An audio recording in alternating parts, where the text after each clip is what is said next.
Well, the next talk from Molly Andrews follows on, I think, very neatly from what Julia was saying, in that Molly, who is a co-director of the Centre for Narrative Research at the University of East London and also a member of Novella, has always in her work, at least since I've known it, always been interested in political issues. And, for example, in conversations across generations to do with politics, and with the ways in which social change and politics link together, and how we can deal with those through narrative. One of her recent books, which is called Shaping History, Narratives of Political Change, won an outstanding Book of the Year award from ERA, the American Education Research Association, special interest group on narratives. And I think Molly has consistently reminded us, from before the shaping of the proposal even, how important are politics and how narratives can shape politics. They can have an important impact on the shaping of politics. So, Molly. Thank you. Thank you very much, Anne, and I'm sorry I was a little late. I was, anyway, teaching till afternoon actually. So and I have to say, it's really a pleasure to do this because although Corin and Maria and myself run the Center for Narrative Research, I literally cannot remember when the three of us have been on the same panel. I mean, it's been years and years and then some.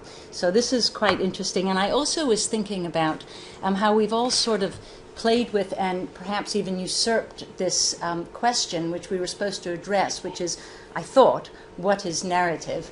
And it's really interesting for me because I thought, well, I was answering your wonderful, your very conscientious email saying, well, can you send us a title and an abstract? And I was in Australia and I thought, God, what is narrative? What am I going to say here? Oh, God, And so I thought, well, okay, obviously 15, 20 minutes. You have to really go for whatever it is that you are interested in and how you're using it at the moment. And that's the best I'm going to do right today.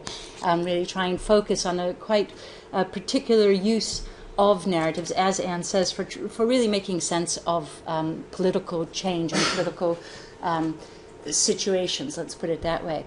And so I will be borrowing, in fact, I think I really, it's lucky for me that I come after Corin and Julia, because I think you'll see evidence of some of the things that both of them have already been talking about. Although I have to say that my presentation feels to me much less theorized than either Corin or Julia. So you'll, anyway, bear with me on that. I have a lot of a story that I really want to tell you and use it as an example of trying to work through some of these issues. So really, to start out here, Corin was saying, well, to what extent, do narratives really exist in, for instance, images? And I think this image I want to tell you about. It says up there, Alexanderplatz in the center of what was East Berlin, November the 4th, 1989. And this was the critical demonstration that really led to the very famous event 5 days later, the opening of the Berlin Wall. But when so many people came to this political demonstration on November the 4th, 1989, it was clear that the tide had turned. And it was really interesting. And why do I use that particular image to start this? Because, in fact, I'm going to be using quite an extended narrative from some of my research in East Germany. I did a study there in East Berlin and Leipzig in 1992, and I'm currently involved in a follow-up study of with the same people who had been critical actors in the events of 1989, and trying to understand with them, from them, what it meant to work for political change and then to have the outcome rather different from the one that you had anticipated. So I have sort of railroaded Anne's question, what is narrative, to actually talk about connecting micro and macro political stories and trying to think about how what people actually tell us can be used as a lens to shed light on wider political processes. And so I've talked about this in terms of political narratives. And here, well, people have said, well, what actually do you mean by political narratives? And again, this is quite sort of crude, I'd say. Firstly, I mean, there's lots of different meanings, and we can bat around these if there's time or whatever, but basically, different kinds of meanings, the stories that people tell about their lives within context of political change, but not even necessarily about political change. It can be, as we all know, the prototypic story of who does the washing up. These are political stories. How do people position themselves? Who do they see as being, with them? Who is us, etc. But these are stories which are articulated by individuals. But there's also the whole sort of cluster, the umbrella of national stories, which are very clearly political narratives. We'll look at those as well, which aren't necessarily articulated by individuals. They are sort of breathed by individuals. But also, and this is really what I'm interested in, is the relationship between these micro and macro narratives. And as Julia was saying here, the importance of context here, well, narratives always exist, even when they are articulated by individuals. Clearly, they always exist in relation to culture and context. There is never such a thing as a story by itself. It always relates to other stories, even when those stories aren't identified, articulated, whatever. And so it's really trying to look at how all of these things come together to make particular points. So in the first section here, I talk about, well, what can political narratives do? Well, we could talk about a whole host of things that they do, but quickly, I would say that I'll mention just 4 different functions. But again, we could talk about a lot of different ones. The first one is really the strategic use of narratives. I'm thinking about narration as a way of moving from some sort of traumatized past into a future. Kathy Reisman, amongst other people, has focused a lot on, what is the strategic function of narrative? Like, how does it work? Why is this particular narrative used in this particular way? Why is this being called upon and not another? What isn't being said, etc. And I think that we can, in terms of this idea of a strategic use of a narrative, we can see this both in terms of individuals and by sort of nations, by states. I love Joan Didion's, the title of her book, We Tell Our Stories in Order to Live. Corin has offered sort of quite useful critiques of this sort of idea, I think, as well, of sort of over-individualizing stuff. But this idea, which was also embodied at some level in also state institutions such as the Truth and Reconciliation Commission of South Africa, where in fact you're sort of combining these functions. It's the state narrative, but as, by the way, and conveniently so, articulated by individuals. So here, then in the manifestation of by states, we have the example of the findings of the Truth and Reconciliation Commission. And here is actually a quote from Tutu from at the very first hearing of the TRC, where I'll read it out loud. He says, "We pray that all those people who have been injured in either body or spirit may receive healing through the work of this commission. We are charged to unearth the truth about our dark past, to lay the ghost of that past so that they will not return to haunt us, and that we will hereby contribute to the healing of a traumatized and wounded people." Well, I think that there's a lot packed into that statement. It's in a sense, the TRC comes about as it's mandated by the state. It's really created to avoid bloodshed. And yet, at the same time, in that first sentence there, the idea that individuals will hopefully receive healing. A lot of people didn't receive healing. A lot of people actually experienced giving witness in front of the TRC as re-traumatizing, in some instances even worse than the violations that they were talking about. And herein lies a very big problem, the idea that, miraculously we have the articulation of pain by individuals, which helps them, and by the way, it helps the state. So a rather ambitious task. Okay, so moving on to then a second function of political narratives is this idea that somehow political narratives can bridge this gap between self and others. in the words of Hannah Arendt, storytelling is the bridge by which we transform that which is private and individual into that which is public. Ultimately, it's one of the key components of social life. So the idea that even while it may be articulated by the individual, it's the very stuff of which the bridge is made. Okay, that is, and we'll later look at how that leads on to questions of agency and political action.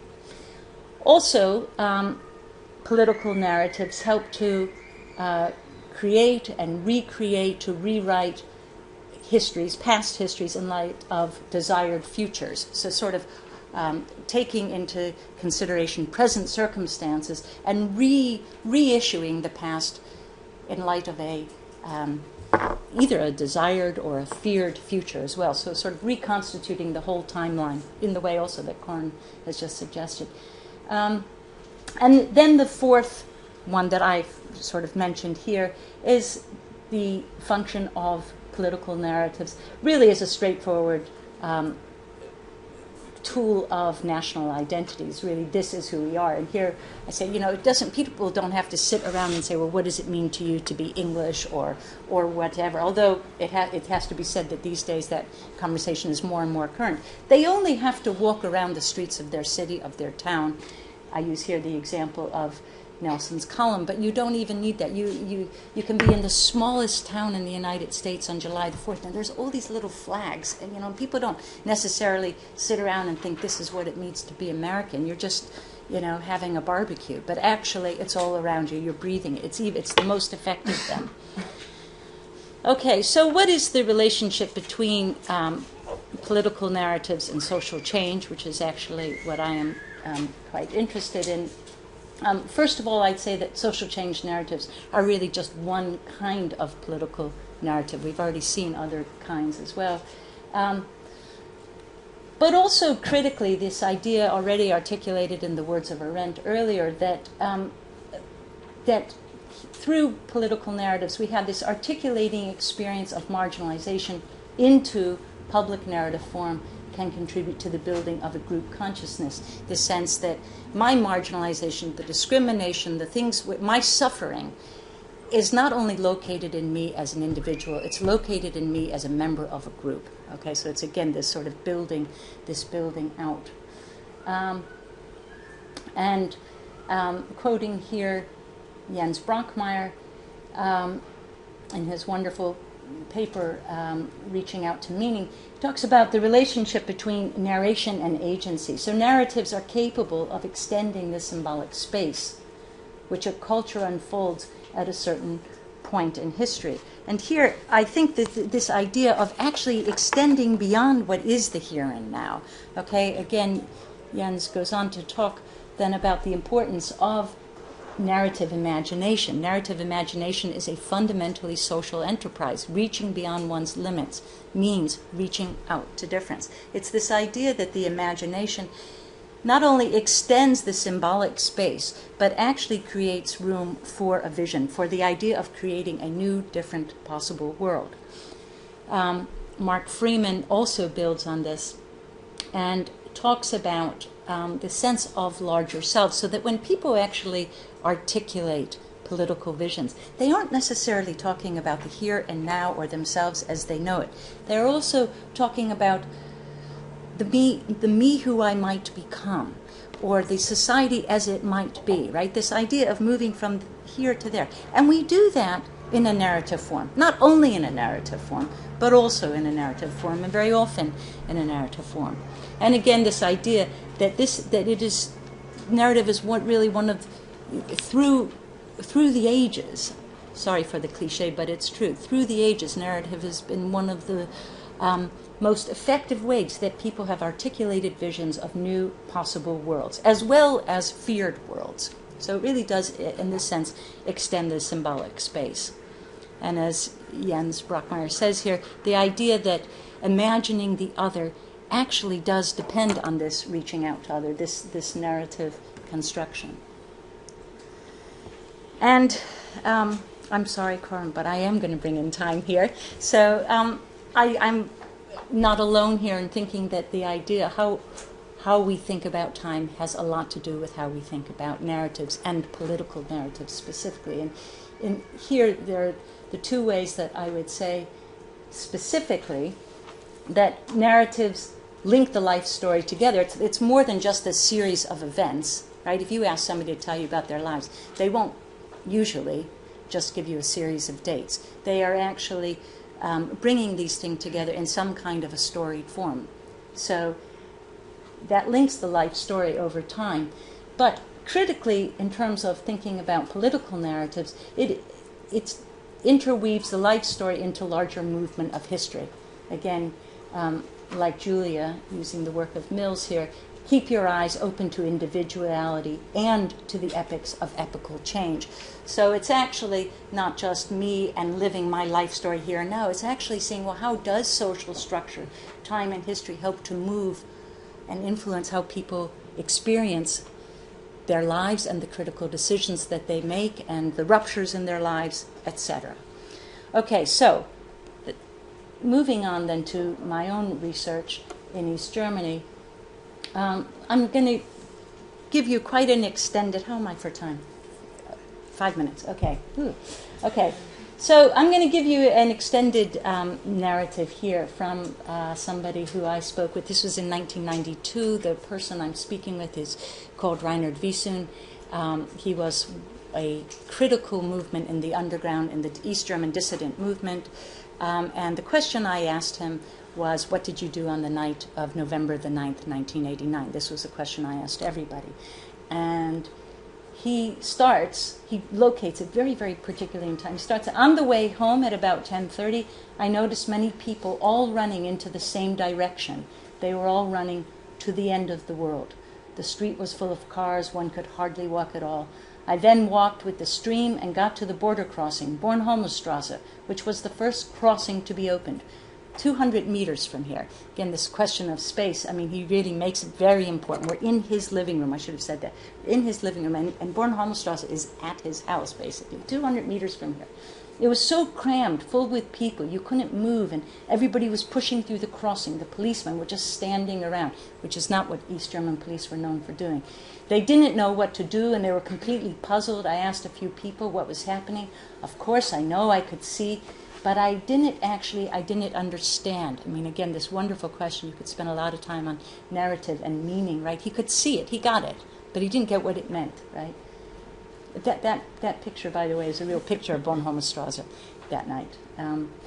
Anyway, and I stood there for about half an hour in this crowd and then went home and switched the television on.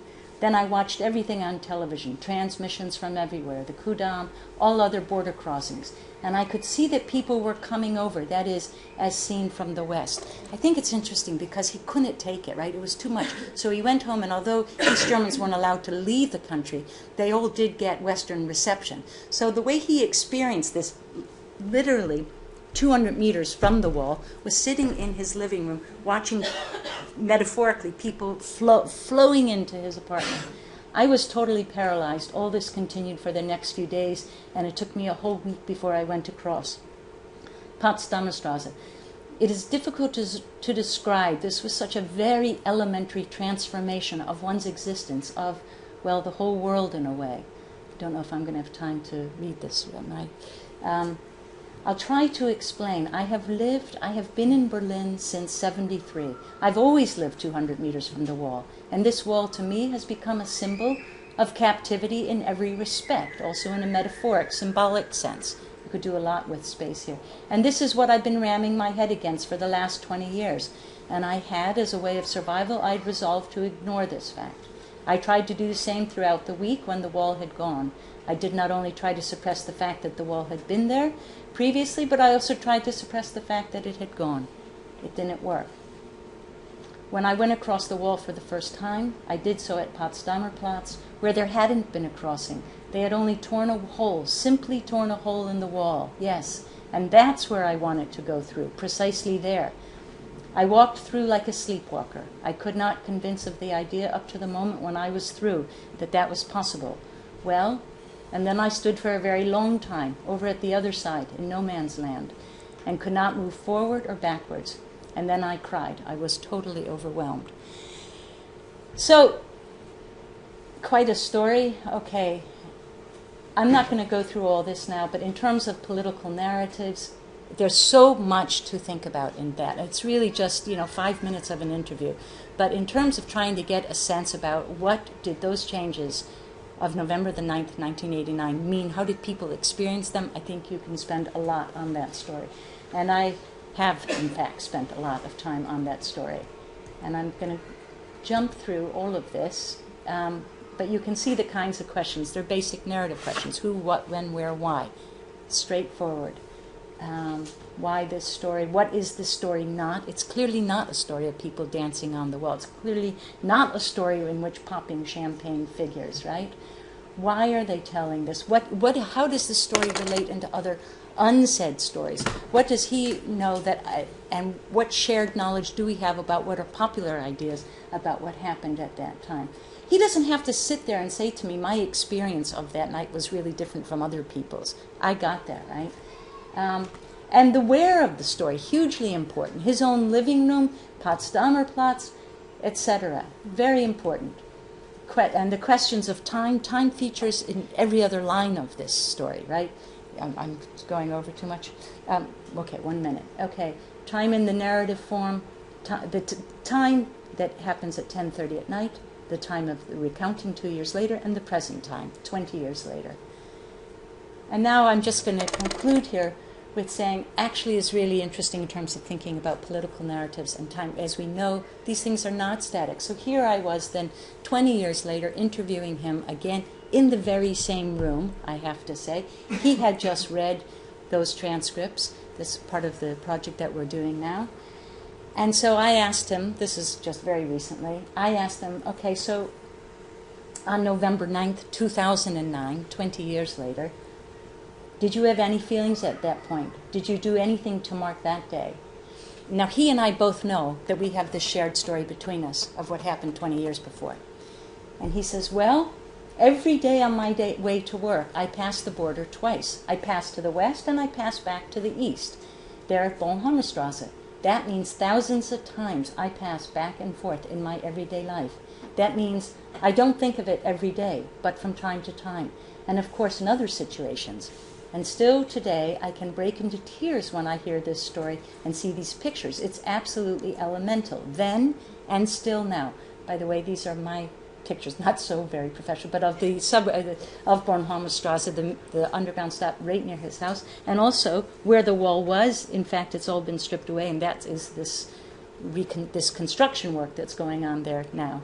And then he goes on, and I said, well, did you feel distant or connected to all the public acknowledgement of this 20th anniversary? These are pictures that probably are familiar to all of us, what happened. They were beamed all over the world, the 20th anniversary. And he says, well, 2 years ago, when the 20th anniversary of the wall was celebrated, there was a huge event organized by the state at the Brandenburg Gate, to which I was invited.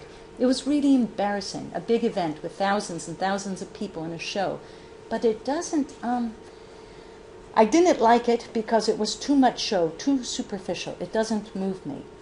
And this question is, and I say, but it doesn't break you either, i.e. like it did last time. And he says, no, it just doesn't touch me. And I think I will leave it here, really just trying to use that as an example for how we think about and with political narratives. Thank you.